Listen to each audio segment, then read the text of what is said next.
মানে মনে করছে আমার চারদিকের বাকি মানুষগুলো যদিও মারা গেছে, ওরা বোকা ছিল এই কারণে মরে গেছে, আল্লাহর রহমতে আমি যেই চালাক, আশা করি আমি মরতাম না। উনি মারা যাবেন। আপনার চাইতে চালাক, বুদ্ধিমান, শক্তিমান মানুষ পৃথিবীতে আগে বেশি ছিল।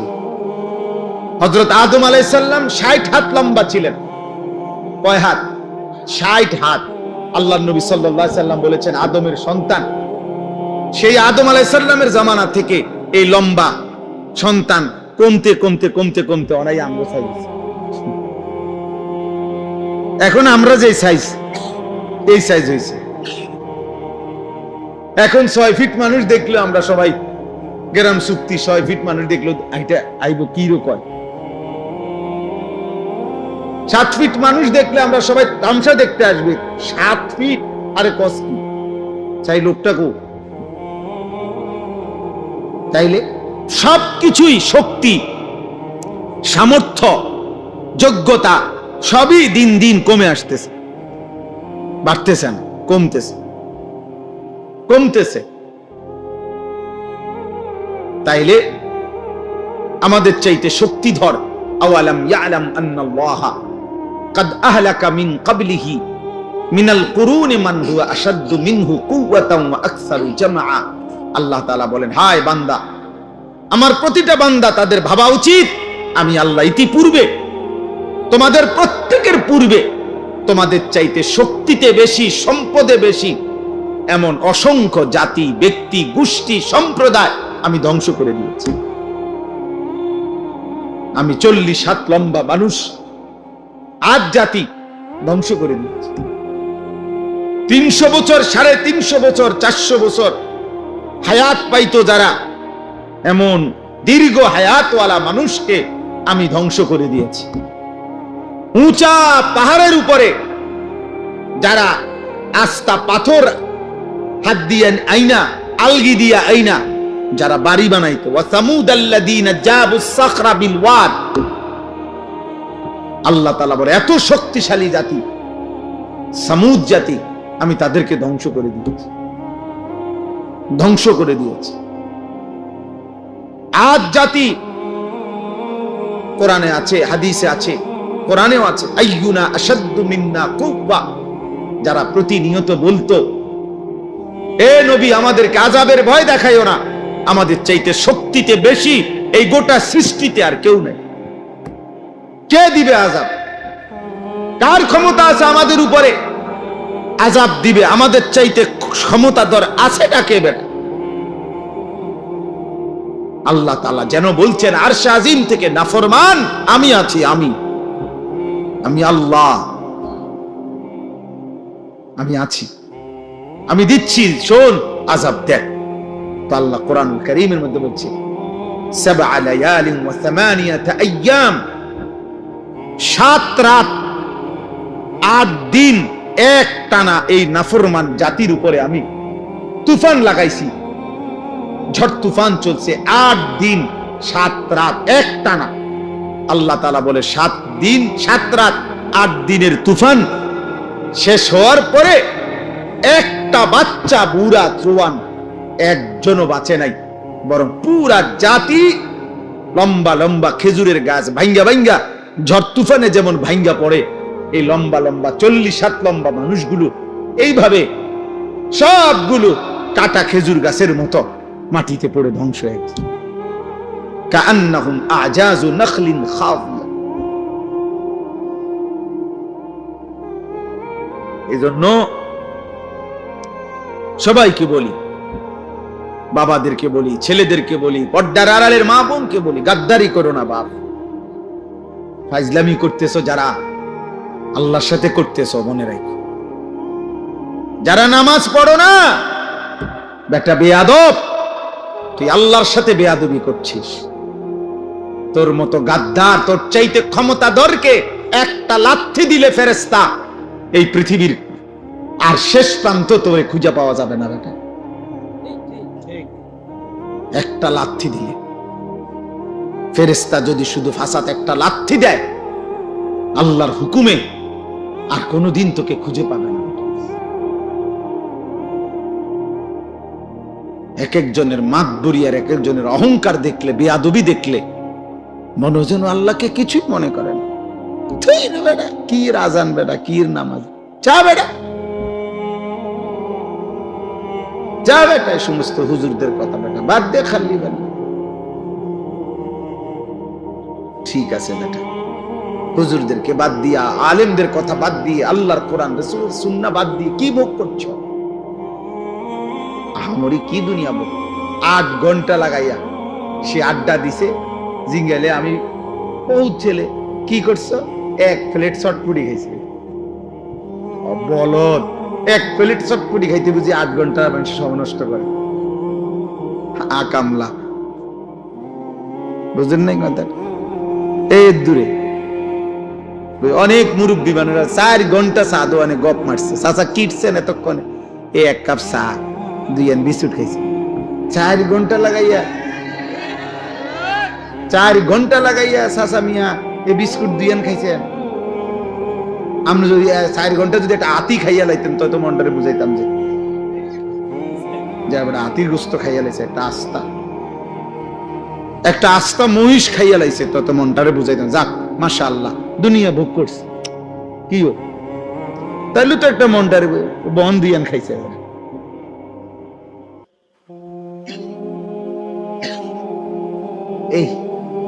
এইটুকু দুনিয়া ভোগ করে আল্লাহকে ভুলে গেছে, আল্লাহকে ভুলে গেছে। ছি ছি ছি ছি, সামান্য এটুকু দুনিয়ার জন্য আল্লাহকে ভুলে যাওয়া, এটা বোকামি ছাড়া আর কিছু না। আল্লাহ বলছে বান্দা, আল্লাহাকুমুত তাকাসুর হাত্তা যুরতুমুল মাকাবির, দুনিয়ার নেশা তোমাদেরকে আখিরাত ভুলাইয়া দিল। কিন্তু যত ভুলেই থাকো না কেন, এই কথা মনে রেখো, একদিন তোমাকে কবরস্থানেই পৌঁছতে হবে। এখানে সূরা বাকারাতে আছে, আল্লাহ তাআলা বলে, কোরআনুল কারীমের সূরা বাকারাতে আছে, ইহুদিরা, কাফেররা, মুশরিকরা চাইতো লাউ ইউআম্মারু আলফা সানা, যদি তাদেরকে 1000 বছর হায়াত দিত কতই না ভালো হইত, পৃথিবী ভোগ করত। আল্লাহ তাআলা বলেন, হে নাফরমান, এই যে পাইছি দেখছেন একটা জেন্দ উল্টেছিল, এই যে এই পৃষ্ঠাটাই, ইয়াওয়াদ্দু আহাদুহুম লাউ ইউআম্মারু আলফা সানা। আল্লাহ তাআলা বলেন নাফরমান আল্লাহর চায় সে যদি 1000 বছর হায়াত পাইত। আল্লাহ বলেন, আরে বলো, ওমা হুয়া বিমুজাহজিহি মিনাল আযাবি আন ইউআম্মার, তুমি আগে এটা বলো 1000 বছর না 10,000 বছরও যদি হায়াত পাও, এরপরেও মৃত্যু তো তোমাকে বরণ করতেই হবে, তো আযাবকে তুমি থামাইবা কেন? বাঁচতে বাঁচতে নয়তো 1000 বছরই বাঁচলা আর কি, এরপরেও কি মরতা না? কথা বলে না, এরপরেও কি আযাবের মুখোমুখি হইতা না? তাহলে যে সত্য নিশ্চিত গ্রহণ করতেই হবে, তাকে ভুলে থাকা কেন? বুঝো নাই বাবা? তুমি আগে এটা বুঝ করো। আমার কথা হলো, তোমরা যারা নামাজ পড়ো না, তোমাদের চেহারা দেখলেই তো বোঝা যায় বেনামাজি বেশি। তো তোমরা বাবা এটা বলো, তোমরা যারা ভাবতেছো, তুমি যুক্তিতে তোমার বিবেকের সাথে বোঝাপড়া করো। তুমি যদি মনে করো আর অনেক দিন বাঁচবা, তো সেটা কয় দিন? 1000 বছর? আল্লাহ বলছে 1000 বছরে বাঁচো, ঠিক আছে, কিন্তু এরপরও বলো 1000 বছর পরে হইল তুমি আল্লাহর আযাব থেকে নিজেকে রক্ষা করতে পারবা কিনা বল। তো তাইলে আর লাভ কি? 1000 বছর পরে হইলেও তো ওই মালিকের কাছেই ধরা দিতে হবে না, তো আর লাভ হইল কি? এই ধরা যেহেতু নিশ্চিত, আল্লাহর কাছে ফেরা যেহেতু নিশ্চিত, মৃত্যু যেহেতু নিশ্চিত, তাইলে এটাকে গ্রহণ করা এটাই উচিত। গত পরশুদিন আমি আমার শায়েখ আল্লামা মুফতি মুশতাকুর নবী কাসেমি হুজুরের সাথে বরিশাল ছিলাম। ওইখানে একজন ডিআইজি সাহেব, পুলিশের ঊর্ধ্বতন কর্মকর্তা, উনি একটা সুন্দর কথা বলছেন, ভাল লাগছে ওনার এই কথাটা। উনি বলছেন, আমাদের জীবনের সবচেয়ে অনিশ্চিত হলো বেঁচে থাকা, আর আমাদের জীবনের সবচেয়ে নিশ্চিত বিষয় হলো মৃত্যু। আমরা মরে যাব, এটাই নিশ্চিত বিষয়, আমরা বেঁচে আছি এটা অনিশ্চিত বিষয়। ঠিক কতক্ষণ বেঁচে আছি তার কোনো নিশ্চয়তা আমাদের কাছে নাই। আমাদের গতকালকে কুমিল্লা কালাকচুয়া মিয়ামি হোটেল, একটা বিখ্যাত হোটেল, আমাদের বাংলাদেশের একজন প্রখ্যাত আলেম, ঢাকা জামিয়া রহমানিয়া আরাবিয়া শেখুল হাদিস আল্লামা মামুনুল হক দামাত বারাকাতুহুমের যে মাদ্রাসা, ওইখানকার মুহাদ্দিস প্রধান মুফতি হযরত মাওলানা মুফতি আব্দুল মুমিন রাহিমাহুল্লাহু তাআলা হুজুর গতকালকে ঢাকা যাচ্ছিলেন পরিবার নিয়ে, এই মিয়ামি হোটেলে নাস্তা করে বের হইছেন, পিছনে স্টারলাইন বাস একটা ধাক্কা দিছে, প্রাইভেট কারটা একদম পিছাল আছে। হুজুর অনেক বড় আলেম, ওনার বিবি, ওনার একটা উপযুক্ত মেয়ে, একটা হাফেজে কোরআন ছেলে, এই চারজনই তৎক্ষণাৎ শাহাদাত বরণ করছেন, ইন্তেকাল করছেন। ড্রাইভারটাও মারা গেছে। এই 10-5 মিনিট আগে যে মাত্র নাস্তা করলো, হোটেল থেকে বের হলো, যে জানতো না আগামীর মুহূর্ত শুধুমাত্র এখান থেকে এখানে রাস্তা পার হইতেছে, আল্লাহ তাআলা তাকে যেন ডাক দিয়ে বলছে, বান্দা চলে আস, আর লাগবে। তাইলে এত নিশ্চিত মৃত্যু যার প্রতি ঘন্টা মিনিট সেকেন্ড মৃত্যু, যার কাঁধে ঘাড়ে মৃত্যু, যার ঘাড়ের কাছে, তার এত উল্লাস, এত অসভ্যতা, এত নাফরমানি মানায় না রে আব্বা,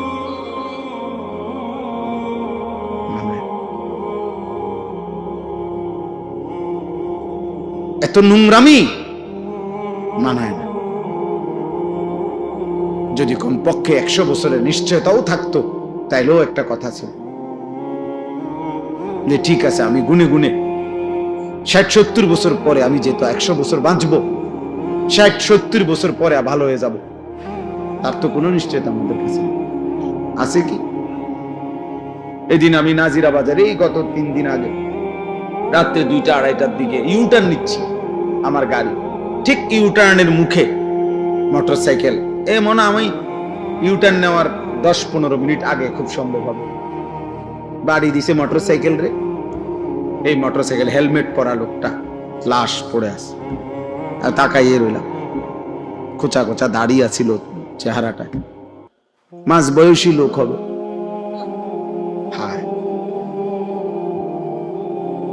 এভাবে প্রতি মুহূর্তে ফেরিতে উঠছে বাস, আস্তা বাস পানিতে পড়ে গেছে। বাবা চিৎকার করতেছে সন্তানের জন্য, মা চিৎকার করতেছে সন্তানের জন্য। চলন্ত ট্রেন আমাদের পদ্মার বাজার, এবারের ঈদের পরে মনে হয় যেন মৃত্যুর মিছিল চলতেছে। কি আশ্চর্য, এটা বুঝি না মালিকের ফয়সালা কি ভালো। প্রতিদিন যেন অ্যাক্সিডেন্ট, মৃত্যুর মিছিল শুরু হয়েছে, লাশের যেন মিছিল শুরু হয়েছে।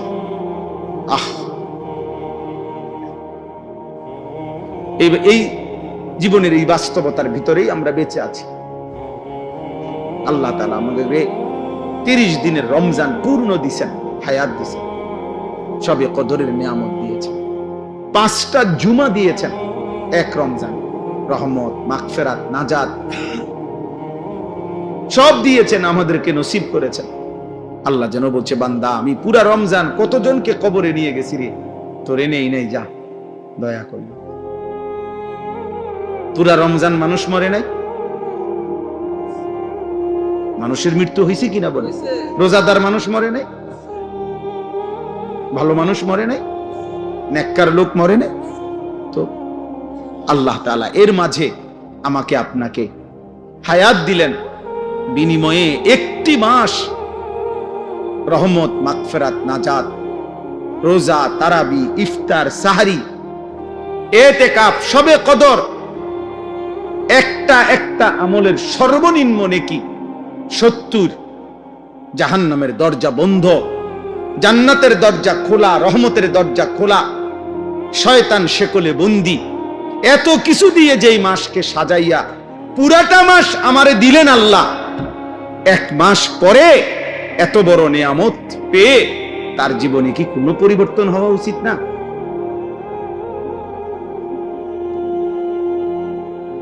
ধিক তোদের কপালে, থুতু তোদের কপালে।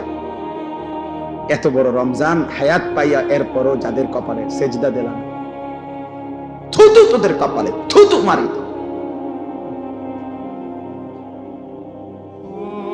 থুতু তোদের কপালে।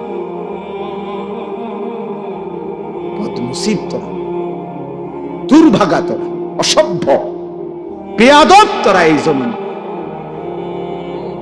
গাদ্দার, এই জমিনের নিকৃষ্ট জানোয়ার, পশুর চাইতে অধম, রাস্তার জন্তু জানোয়ারের চাইতে নিকৃষ্ট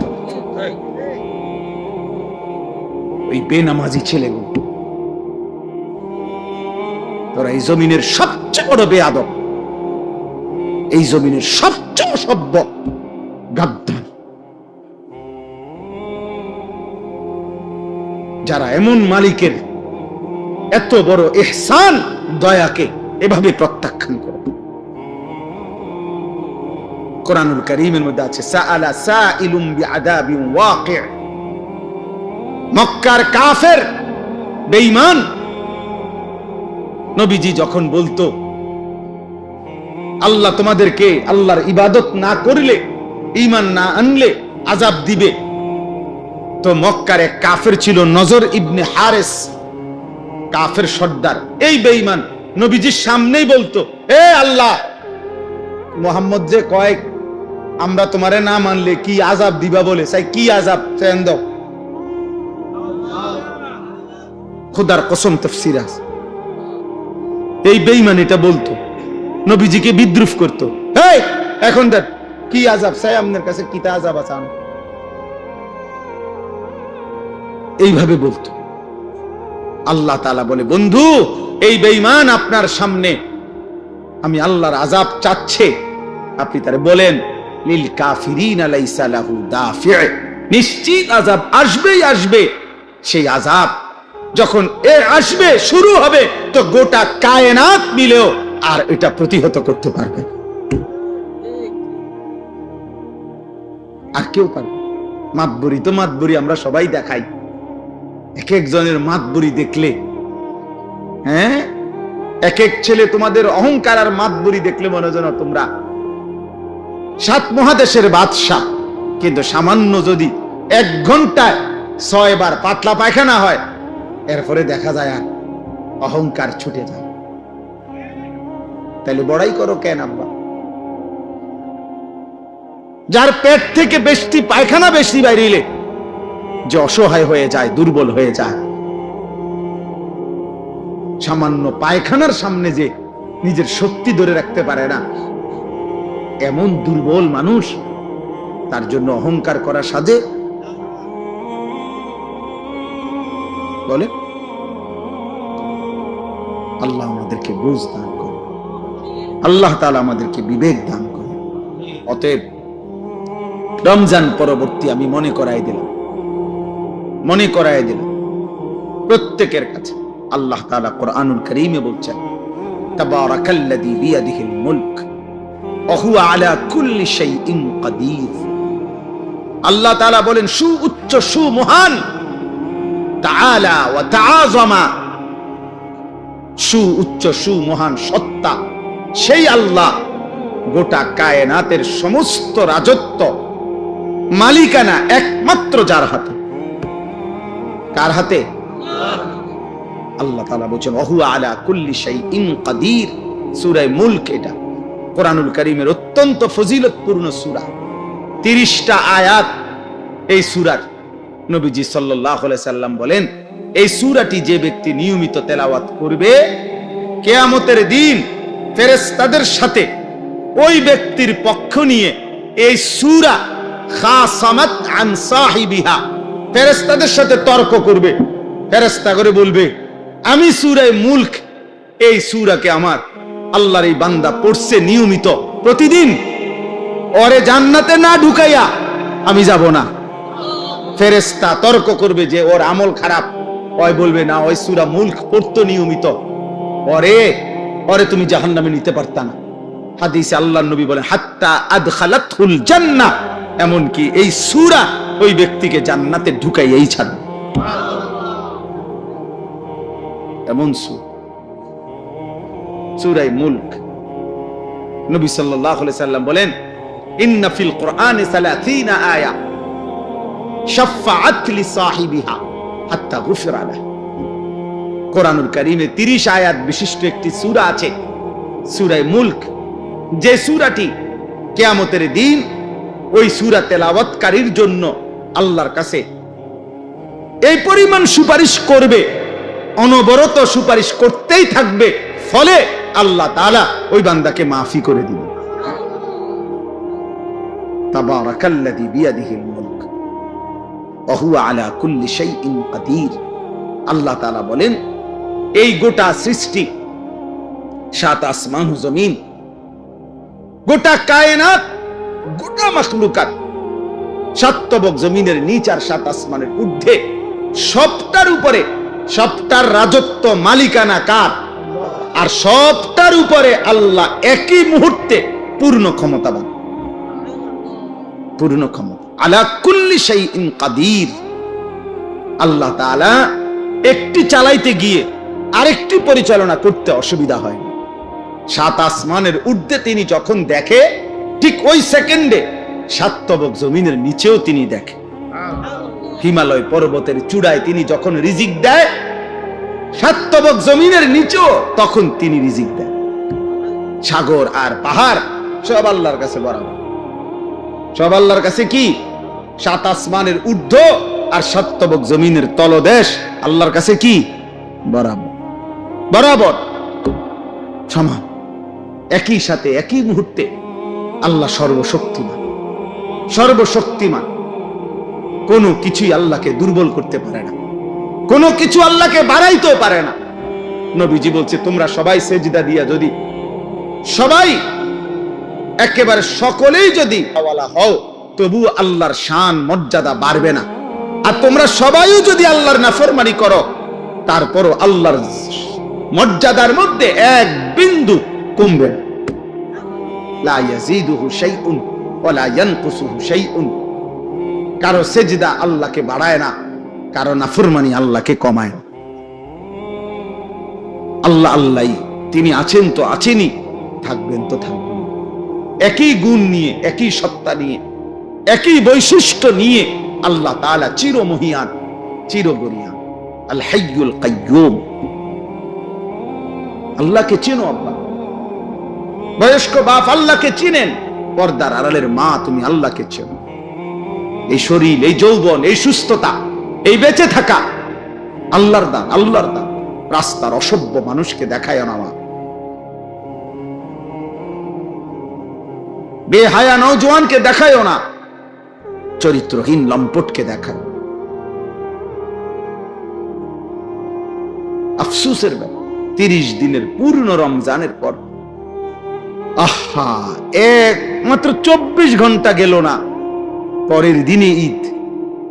তাহলে 30 দিন রমজান পার করে মাত্র 6 ঘন্টার ব্যবধানে, 12 ঘন্টার ব্যবধানে পরের দিন যারা আবারও অসভ্যতা আর বেহায়াপনা, অশ্লীলতার গান, বাদ্য, নাটক, সিনেমা, মোবাইল, ছবি, ব্যাকসেট, এর মধ্যে উল্লাসে মেতে উঠল, এরা মুসলমান নামের কলঙ্ক।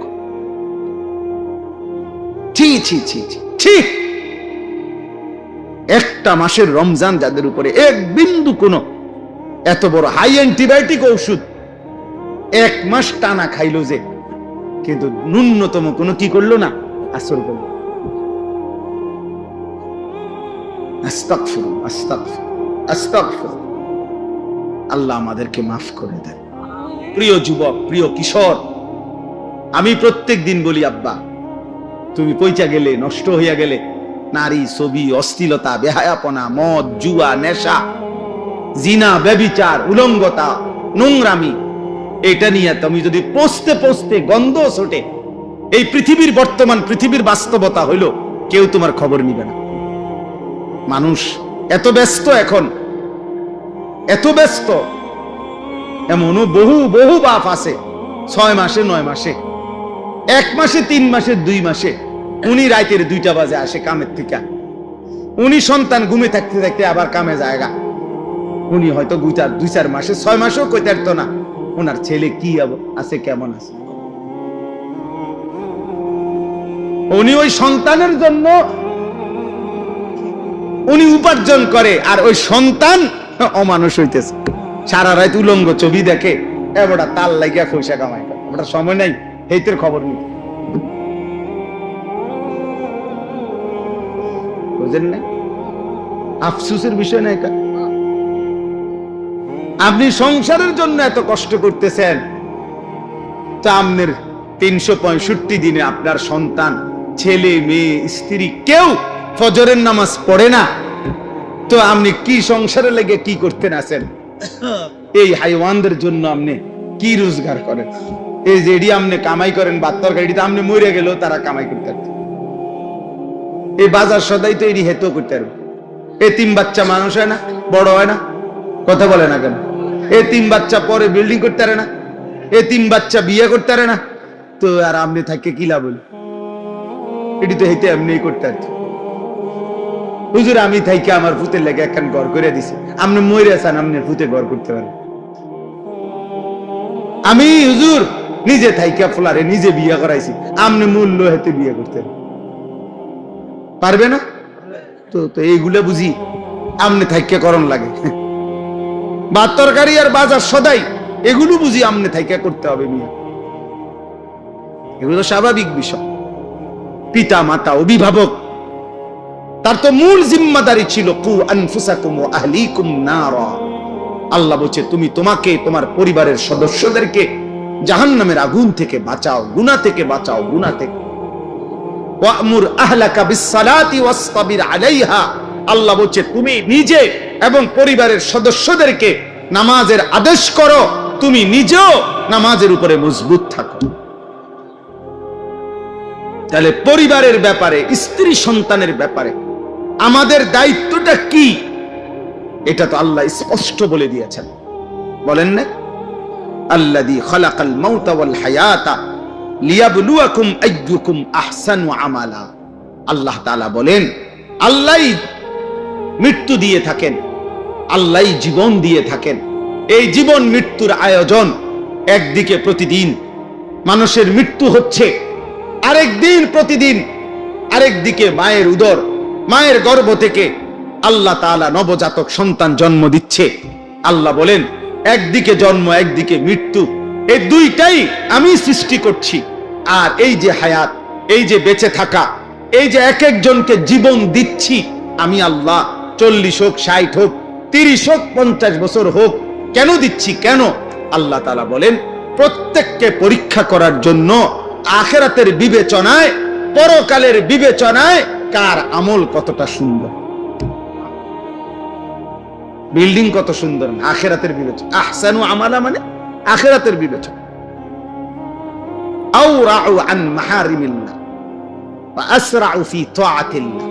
আল্লাহ বলেন আমি লক্ষ্য করছি গুনাহ ছাড়ার ক্ষেত্রে কে কত বেশি সতর্ক, আমার ইবাদতের প্রতি কে কত বেশি আগ্রহী। আল্লাহ তাআলা বলেন আমি পরীক্ষা করছি। আল্লাযী খালাকাল মাউতা ওয়াল হায়াতা লিয়াবলুয়াকুম আইয়ুকুম আহসানু আমালা। কে কতটা সুন্দর, কে কতটা সুন্দর, আহসানে আমাল। তাইলে বাপ, আল্লাহ বলেন ওয়াহুয়াল আজিজুল গাফুর। আল্লাহ তাআলা ভীষণ ক্ষমতাবান এবং প্রচন্ড দয়াশীল, ক্ষমাশীল। বহুত মোহব্বত করে কথাটা বলছেন। আল্লাহ বলেন শাস্তি দেওয়ার পূর্ণ ক্ষমতাও যেমন আমি রাখি, মাফ করার পূর্ণ ক্ষমতাও আমি রাখি। চাইলে আমি শাস্তিও দিতে পারবো পূর্ণ, চাইলে আমি মাফও করে দিতে পারি পূর্ণ। সুবহানাল্লাহ। তুমি হতাশ হইও না, তুমি নিরাশ হইও না, আবার গাদ্দারিও করো।